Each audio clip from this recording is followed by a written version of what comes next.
雨夜的顾客。为了支付日益增长的学费和生活开支，我开始在一家素食店打工，负责打烊班。这份工作虽然辛苦，但时间弹性，特别是店里离我的住处不远，省去了不少交通费。通常到晚上10点过后，客人就会越来越少，清扫、整理、关门一气呵成。可是那个雨夜却让我难以忘怀。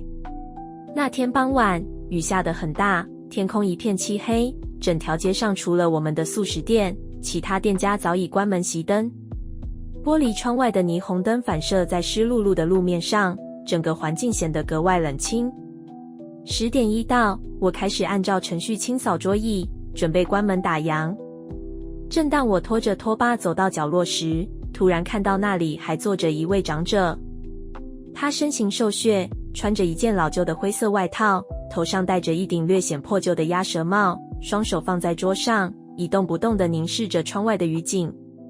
我心想，大概是他没注意到我们快打烊了，便上前轻声提醒，不好意思，我们快关门了，请问您还需要什么吗？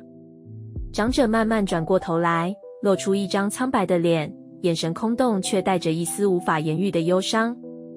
他低声回答，我只是想多坐一会儿，语气平静而淡然。由于天气阴冷，我不忍心直接赶他走，于是说，那我再给您5分钟，好吗？他轻轻点头，继续凝望窗外。我转身回到柜台，心想等他走后再继续清扫。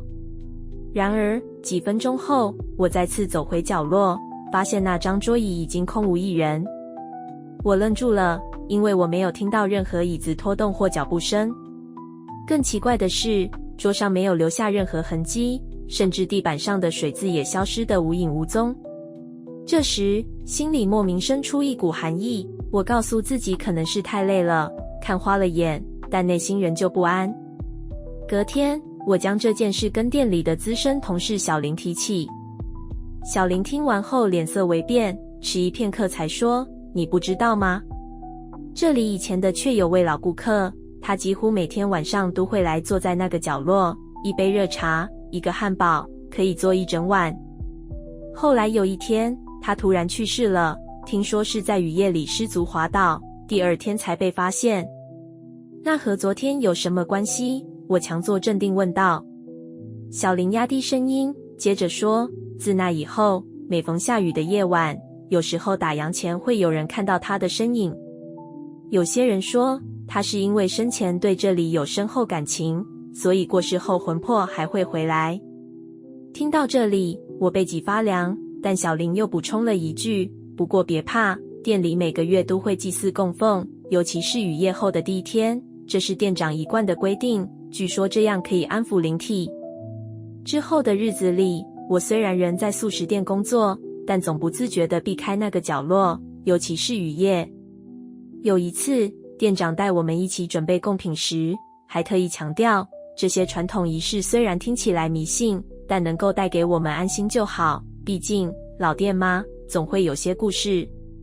数月后的另一个雨夜，我在清扫时，角落的桌子竟再次出现一杯还冒着热气的茶和一个未拆封的汉堡。可那晚，店里明明只有我一个人打烊。我强忍恐惧，轻声说，谢谢您常来，请慢用。说完便匆匆结束工作，迅速离开。